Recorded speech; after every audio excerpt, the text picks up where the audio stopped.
একজন খুনের আসামির দেশ থেকে পালিয়ে যাওয়া আসলে এটাই হচ্ছে আসলে না সবকিছু না না সবাই না না না করলেও না, দোষটা জনাব হারুন পুলিশেরই রশিদ, হবে, জনাব হারুন রশিদ, দোষ পুলিশের। আপনার জন্য আমাদের সময় কমে যাচ্ছে, আপনার জন্য আমার একটা প্রশ্ন আছে, এটা আসলে দর্শকদের অনেকের প্রশ্ন, যে জনাব হারুন রশিদ স্পেসিফিকলি আপনি এখানে আসছেন বলে প্রচুর দর্শক, এখন আমাদের 18,000-এর বেশি দর্শক দেখছেন, প্রচুর দর্শক বিভিন্ন রকম মতামত পাঠাচ্ছেন। আমি কমন একটা মত আপনাকে বলছি যে জনগণ বা যারা এখানে প্রশ্ন করছেন দেখছেন তারা জানতে চাইছেন দেশের বাইরে আপনার জমি জিরাত টাকা পয়সা সম্পত্তি এগুলি আছে কিনা, থাকলে সেগুলি কিরকম পরিমাণে, এবং থাকলে আমাদের সেগুলি বলবেন কিনা।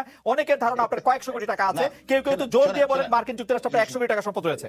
শোনেন শোনেন, এটা তো আপনি আপনি খুব ভালো বাহিরে থাকেন, আপনি এটা ভালো বুঝেন। আমি যখন 2018 সালে গাজীপুরের এসপি ছিলাম, তখন হঠাৎ করে একটা নিউজ আসলো কি যে হারুনের ওয়াইফ মার্কিন যুক্তরাষ্ট্রে 1523 কোটি টাকা এফবিআই এর হাতে আটক। তাহলে মার্কিন যুক্তরাষ্ট্রে এফবিআই এর হাতে আটক হলে বাংলাদেশের কনসুলেট এম্বাসি থেকে শুরু করে বাংলাদেশের গোয়েন্দা কেউ জানবে না, শুধুমাত্র ওই লন্ডন ভিত্তিক একটা পত্রিকাই জানবে।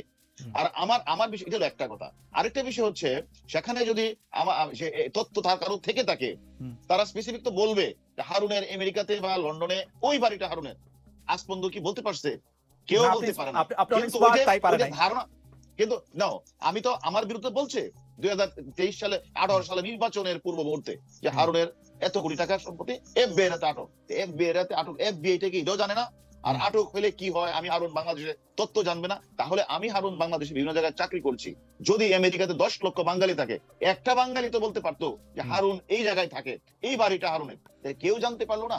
এইভাবে মন গড়া ভাবে অনেকে অনেক বক্তব্য দেয়। এই যেভাবে মন গড়া ভাবে বলে বেনজির সাহেবের সাথে আমার খুব দ্বন্দ্ব, যেভাবে বলে যে আমার বিভিন্ন বিষয়গুলিতে যখন আমি যখন দেখেন, আমি একটা কথা আপনাকে বলি, আপনার সাথে আমার কথা হয়েছে কিছুদিন আগে যে আমি হল্যান্ডে গেলাম। এই কথাটা একটু কাহিনী শুনেন আপনি। কিছুদিন আগে হল্যান্ডে গেলাম, হল্যান্ড থেকে আমি কিন্তু জার্মানে বার্লিনে গেলাম। কত তারিখ?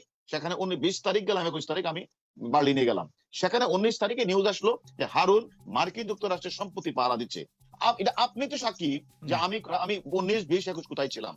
তাহলে এই যে মিডিয়াতে একটা পেজে লেখলো আমি মার্কিন যুক্তরাষ্ট্রে পাহারা দিচ্ছি, এটা কি মিথ্যা না? যে এইভাবে মন গড়া গল্প বলছে না, এই মন গড়া গল্প বললেই তো হবে না। ফাইন, আপনার বিদেশে কোনো টাকা আছে কিনা? সৌদি আরব, মালয়েশিয়া, আমেরিকা, ইউরোপ? আমার টাকা যদি থাকে আমি তো বলবোই আমার টাকা নাই। ওকে, আওয়ামী লীগ ক্ষমতা থেকে চলে গেলে আপনাকে দেশ থেকে চলে যেতে হবে কিনা, বা দেশ থেকে আপনি চলে যাবেন কিনা? আমি বাংলাদেশের একজন পুলিশ কর্মকর্তা, আমি যোগ্যতার ভিত্তিতে বিসিএস পরীক্ষা দিয়ে পুলিশে এসেছি। আমি এই যাবত বলে যতগুলি আমি আমার চাকরিকালীন সময়ে আমি কখনো কোনো বিষয়ে আমি আমার আইনকে প্রাধান্য দিয়েছি, আমার সিআরপিসি প্রাধান্য দিয়ে কাজ করেছি। আমি সাধারণ মানুষের পাশে কাজ করছি। আমাকে চলে যেতে হবে কেন? আমি আমার সঠিক কাজটাই করছি। সঠিক কাজটা করতে গিয়ে আমি সকলের মন জয় করতে পারি না হয়তো বা, সে কারণে কেউ কেউ আমার প্রতি মনে কোনো থাকতে পারে, বাট আমি কিন্তু আমার সঠিক কাজটাই করছি এবং মানুষের প্রতিদিন আমি সেবা দিচ্ছি। আমি আজকে এই যাবৎকালে ঢাকা লাস্ট প্রশ্ন, আমরা মানে আমি বলে না, বাংলাদেশের মানুষ, কামাল ভাই সাক্ষী দিবেন যে বাংলাদেশের মানুষ, আপনি যখন এসপি তখন থেকে আপনাকে সবাই জানেন, সবাই চেনেন, সবাই অনেক ক্ষমতাধর মনে করেন। বাংলাদেশে অনেক এসপি আছেন, আপনার ব্যাচেই হয়তো 300 জন ছিলেন, 300 জনের মধ্যে 200 জন এসপি হয়েছেন, তারপর আরো অনেকে এই ডিআইজি হয়েছেন। আপনার নামটা আমরা সবচেয়ে বেশি শুনেছি কিনা কামাল ভাই? আপনার কাছে কি মনে হয়, মানে আমি কি শুধু আমার কি কারণ, মানে আপনি সবচেয়ে পরিচিত, মানে আপনি পুলিশের মধ্যে লিওনেল মেসি, এর কারণ কি? এই কারণটা হচ্ছে যে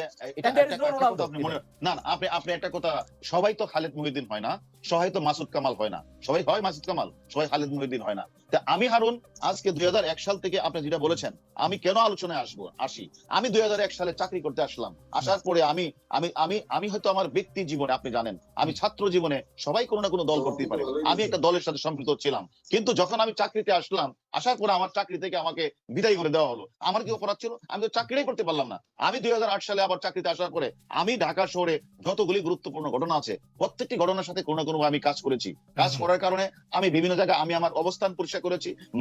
আমি সাধারণ মানুষ, আমি খেতে খাওয়া মানুষ, আমার বাড়ি হলো গ্রামে, আমি হাওর থেকে এসেছি। যেহেতু হাওর থেকে এসেছি আমি হাওরের জীবনযাত্রার সময় অবগত আছে। আমি প্রত্যেকটা গরিব মানুষ থেকে শুরু করে সকলের সাথে আমি মিশি এবং আমি আমার কথাগুলি পরিষ্কারভাবে কথা বলি, যার কারণে যত বড় ঘটনা ঘটে প্রত্যেকটি ঘটনার সাথে আমি সম্পৃক্ত হই এবং আমি কাজ করার চেষ্টা করি। সে কাজটা করতে গিয়ে আমি অনেকেরই উপকার করেছি, আবার অনেক সময় কারো উপকার করতে গিয়ে আবার কারো ক্ষতিও হয়েছে। এবং এমনও আছে 30 বছর 40 বছরের ঘটনা যেগুলো নিষ্পত্তি হচ্ছে না, আমি সেই ঘটনাগুলো নিষ্পত্তি করার চেষ্টা করেছি। এমন সাবরিনা থেকে শুরু করে এমন শত শত ঘটনা আছে যে ঘটনাগুলি আমি কাজ করতে গিয়ে আমি সেই কাজগুলি করেছি। এবং করার কারণে সকল মানুষ আমার পক্ষে তো থাকবে না, তাহলে যে কাজ করে না তার কোনো শত্রু নেই। আমি মনে করি পুলিশে অনেকে কাজ করে, পুলিশে যারাই কাজ করেছে আমি শুধু একটা মানে আপনি কি বলতে চান যে মানে মানে বলতে চান মানে এটা কেমন কথা হলো, আপনার ব্যাচের মধ্যে আপনি শুধু কাজ করছেন বা বেশি কাজ করছেন?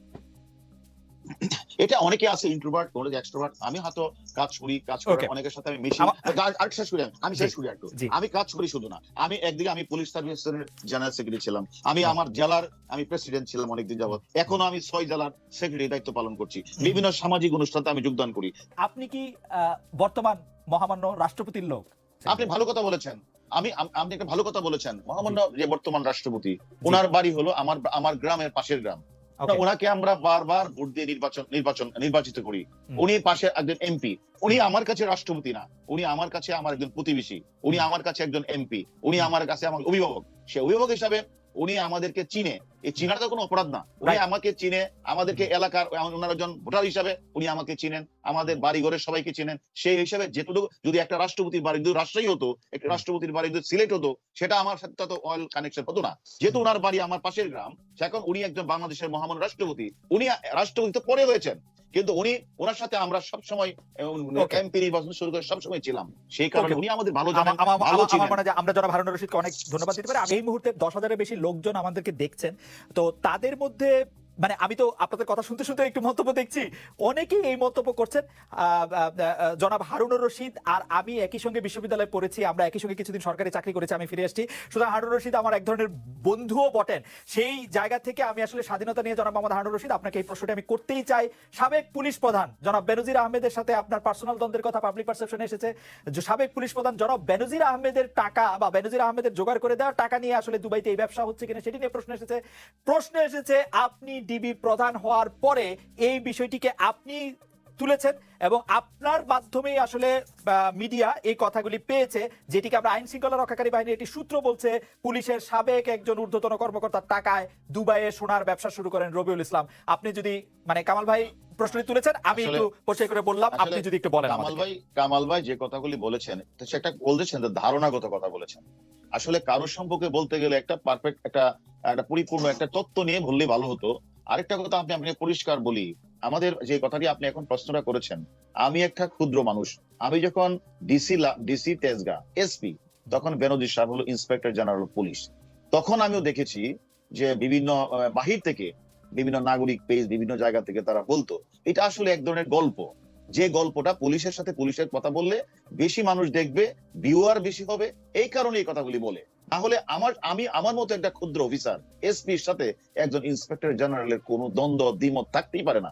এটা সম্পূর্ণ একটা মানে একটা মিথ্যা বানোয়াট প্ররোচনা।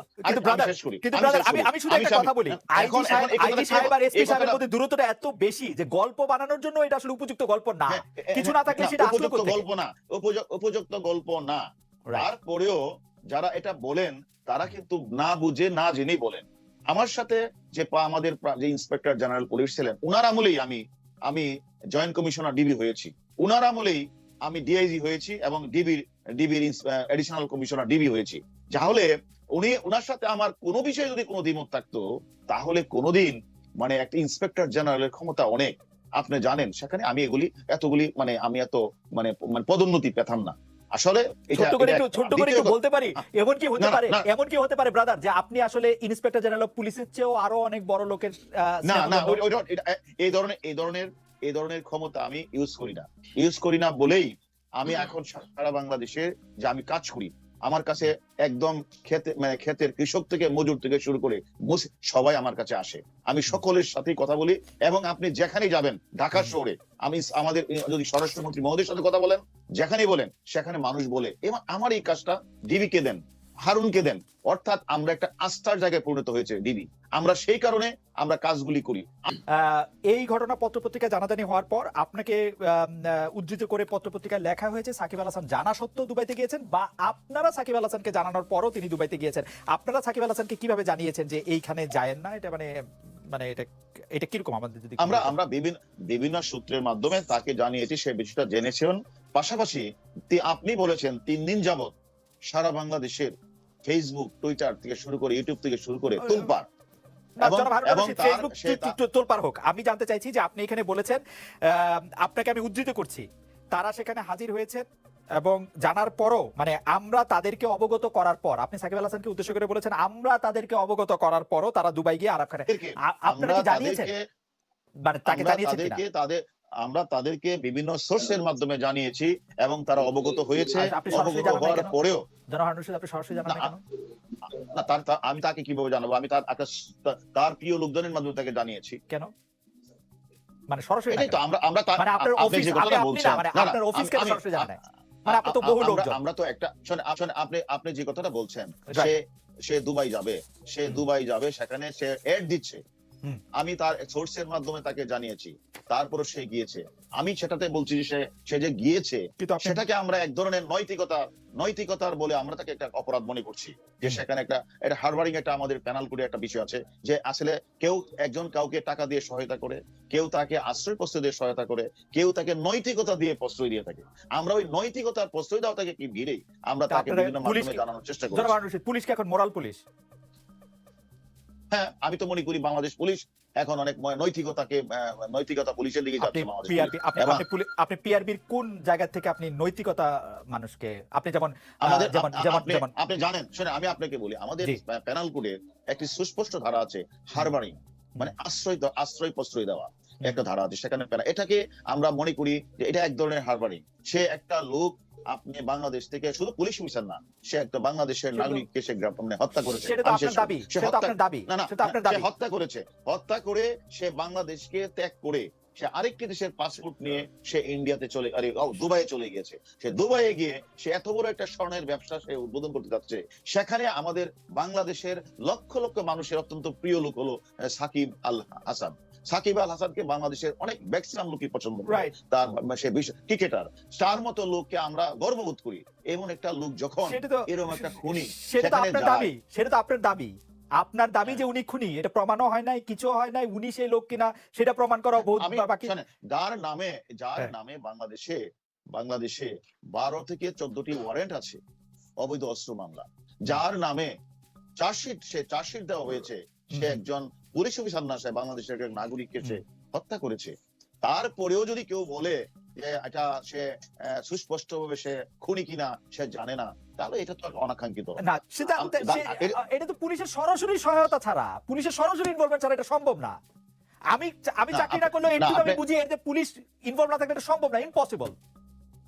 না না এটা যে কথাটা বলছেন, পুলিশের ইনভলভ, এখন কেউ কোনো ব্যক্তি যখন বর্ডার দিয়ে চলে যায়, সেখানে শুধু পুলিশের দায়িত্ব তো শুধু পড়ে না যে তাকে আটকানো, কে কোন দিকটা চলে যাচ্ছে, তাই না? আমরা কিছুদিন আগে যেটা দেখলাম যে শিবপুরে একটা মার্ডার হয়েছে, সেখানে সে কসবা দিয়ে পালিয়ে, সে যে 1 নম্বর আসামি, সে শিবপুর দিয়ে চলে গেছে। তাহলে হ্যাঁ, আপনি বর্ডার সাইডে দিয়ে চলে যাচ্ছে, সেখানে সেই জায়গাটাতে হ্যাঁ আমাদের অনেক সংস্থারই দুর্বলতা রয়ে চলে যাচ্ছে। পুলিশের একটা ওসি মাইরা ফেলছে, উনি পুলিশের একটা ওসি মাইরা ফেলার আসামি, উনি বাংলাদেশে ঢুকতেছেন, ইমিগ্রেশনের মধ্যে উনার কোনো ছবিও নাই, উনার কোনো থামস নাই, কিচ্ছু নাই, উনাকে দেখে কেউ কোনোদিন চিনতে পারতেছে না। কোন জায়গায় বাংলাদেশের ঢুকার পয়েন্টগুলিতে জিজ্ঞেস করা হয়েছে যে এইখানে তার চেহারার ছবি লাগানো হয়েছে কিনা? নো। না, এখন একটা মানুষ যখন ইন্ডিয়ান পাসপোর্ট নিয়ে গেলে, তখন আসলে তাকে ইন্ডিয়ান পাসপোর্ট দেখার পরেই আসলে সেভাবে তাকে আসলে আমাদের বাংলাদেশের অপরাধীদের ইন্ডিয়ান পাসপোর্টটা প্রথম না তো। বাংলাদেশিরা যে ইন্ডিয়ান পাসপোর্ট নেয় হারুন ভাই, আমরা যখন ছাত্র তখন থেকে নিত, আমরা যখন ছাত্র হই তখন থেকে নিত। আমি তো এটাই বলছি, যখন নিয়ে নিচ্ছে আমাদের দেশে একটা ক্রিমিনালের একটা মার্কশট থাকবে না আপনার বন্দরগুলিতে? হ্যাঁ, এখন করা হচ্ছে, এখন সব জায়গায় করা হচ্ছে। তখনও তো কম ছিল, এখন করা হচ্ছে। এবং আমরা এখন কিন্তু দেখেন, আমাদের টিপু হত্যা মামলা কিছুদিন আগে আপনি দেখেছেন, যখন যে মার্ডারটি হয়েছে, টিপু হত্যা, মতিঝিলের ঘটনা, আমরা কিন্তু সেখানে লক্ষ্য করেছেন, আমরা ওমান থেকেও একজন আসামিকে নিয়ে আসছি, ইন্ডিয়া থেকে আসামি নিয়ে আসছি। আমরা কিন্তু এখন প্রযুক্তিগত দিক দিয়ে কিন্তু আমরা এখন মানে যে কোনো ঘটনায় ঘটছে আমাদের, সেই ঘটনা কিন্তু যে ক্লু আমরা কিন্তু বের করার চেষ্টা করছি এবং আমরা পারছি এখন। আচ্ছা, একটু পুরনো কথা জিজ্ঞেস করি যে আরাফ খানকে যেহেতু উনি এখন ভারতীয় নাগরিক বলে নিজেদের দাবি করছেন, আপনারা কি আপনাদের ইন্ডিয়ান কাউন্টার পার্টির সাথে কোনো রকম কোনো যোগাযোগ করেছেন কিনা? আমরা অলরেডি ইন্ডিয়ান পার্টির সাথে কথা বলেছি। আমরা অলরেডি আমাদের বাংলাদেশে ইউএর যে অ্যাম্বাসেডর, তার সাথে আমি নিজে দেখা করেছি এবং ইন্ডিয়া প্রতিনিধি বাংলাদেশ তাদের সাথে কথা বলেছি। আমরা আমাদের তথ্যগুলি যেগুলি আছে সেগুলি আমরা কি এখন ঢাকায়, না আপনি দুবাই গিয়েছিলেন? না, বাংলাদেশি অ্যাম্বাসেডর, যেটা বাংলাদেশ দুবাই মানে দুবাইয়ের অ্যাম্বাসেডর যে বাংলাদেশে আছে, ওকে ওকে ওকে, আচ্ছা, তার সাথে আমি দেখা করেছি। আচ্ছা আচ্ছা। এবং ইন্ডিয়ান কাউন্টার পার্টির সাথে আপনি কথা বলেছেন, ইন্ডিয়ানরা কি জানিয়েছেন? মানে হ্যাঁ, আমি নিজেদেরকে জানিয়েছি, তাদের তথ্য দিয়েছি, তারা বিষয়টা দেখছেন এবং সবাই দেখছেন বিষয়টা, জানাজানি হওয়ার পর সবাই দেখছেন। কিন্তু আমরা আমাদের কাজটা করছি। মানে এবং আচ্ছা। ইন্টারপোলকেও আমরা অবহিত করেছি। আরেকটা জিনিস হচ্ছে যে কামাল ভাই আরেকটি প্রসঙ্গ এটার মধ্যে তুলেছিলেন যে অভিযোগ কিভাবে দেওয়া হবে। আপনি বলেছেন যে এটা আসলে নানা ধরনের সংস্থা এখানে আছে, তাদের এখানের মধ্যে দায় দায়িত্বের মধ্যে এটি আছে। আমরা একটি সরল প্রশ্ন, দর্শকদের মধ্যে অনেকেই প্রশ্ন করছেন যে আমরা এখন প্রায়ই দেখছি দুবাইয়ের একটি নতুন নীতিমালা বা আইনের আলোকে বাংলাদেশ থেকে বহু লোক সেইখানে বড় হলে স্বর্ণের ব্যবসা, ছোট হলে রেস্টুরেন্ট ব্যবসা, মাঝারি হচ্ছে কি রিয়েল এস্টেটের ব্যবসা, সেগুলি করার জন্য আসলে টাকা অ্যাপার্টমেন্ট নিয়ে ব্যবসা। যাচ্ছে, অ্যাপার্টমেন্ট ব্যবসা। সেগুলির ক্ষেত্রে আপনারা কি করছেন সেটা দর্শকরা অনেকে জানতে চাইছেন। কামাল ভাইয়ের কথার সূত্র ধরে আমি দর্শকদের না, আমরা তো এটা এটা তো আপনারা আমি কিছু বলছি করছেন কিনা? আপনাকে। আপনারা কিছু করছেন? আমাদের এটা দায়িত্বটা তো আমাদের সকলেরই। আমাদের পার্ট থেকে তো আমরা যতটুকু তথ্য পাচ্ছি, তথ্যপত্র সংগ্রহ করছি, আমাদের খোঁজখবর নিচ্ছি এবং আমরা বিভিন্ন সময় আপনারা লক্ষ্য করেছেন আমরা বিভিন্ন জায়গায় অভিযানও পরিচালনা করি। হুন্ডি টাকার বিরুদ্ধে কোনো অভিযান হলে সেটাও আমরা অভিযান করি। আমরা বিষয়গুলি আমাদের পার্ট থেকে যতটুকু সম্ভব এতটুকু আমরা দেখছি। এছাড়া আমি মনে করি এটা একটা বিশাল বড় বিষয়। বিশাল এটাকে এই যে আপনি যে কথাটা বলছেন যে মানে মালয়েশিয়া টাকা নিয়ে যাচ্ছে, তারপর দুবাই টাকা নিয়ে যাচ্ছে, আমেরিকাতে টাকা নিয়ে যাচ্ছে, বিভিন্ন এই যে এটা আসলে সামগ্রিকভাবে দেশের মানে যে আমরা মনে করি সবাইকে এগিয়ে আসতে হবে বিষয়টার জন্য। না হলে আস্তে আস্তে তো তারা না, মনে করেছে এটা কোনো না, বিষয় না। না সবাই এই যে দুবাই টাকা নিয়ে আমরা নিজেরা তো দেখি। না আমরা আমরা নিজেরা যখন যাই সেখানে গিয়ে দেখি যে আমাদের বহু বড় বড় ব্যবসায়ীরা আমরা সেখানে অ্যাপার্টমেন্ট ব্যবসা করছেন, হোটেল ব্যবসা করছেন, আমরা দেখি। আমরা সবাই আগে আসলেও হবে না। আপনারা যদি পেছনে থাকেন, আপনারা যদি সামনে থাকেন, আমরা আগে আসতে সেটাতে কোনো অসুবিধা নাই। অবশ্যই ব্রা- অবশ্যই আপনাদের ব্রা- যে কোনো সহযোগিতায় বাংলাদেশ পুলিশ কিন্তু আগিয়ে আসছে। আপনারা আমাদের যে কোনো তথ্য দেন এবং এটাও আপনাকে গ্যারান্টি দিচ্ছি, যদি কোনো পুলিশ কর্মকর্তা এই আরাব খানের পিছনে থেকে থাকে, অবসরপ্রাপ্ত কর্মকর্তার নাম যদি আপনাদের কাছে কোনো তথ্য প্রমাণ থাকে, সেটাও আমরা তাহলে ইনশাল্লাহ তথ্য বের করবো। সে নামটা আমাদেরকে কানে কানে বলে দিন, আমরা আবার সেই তথ্য আপনাকে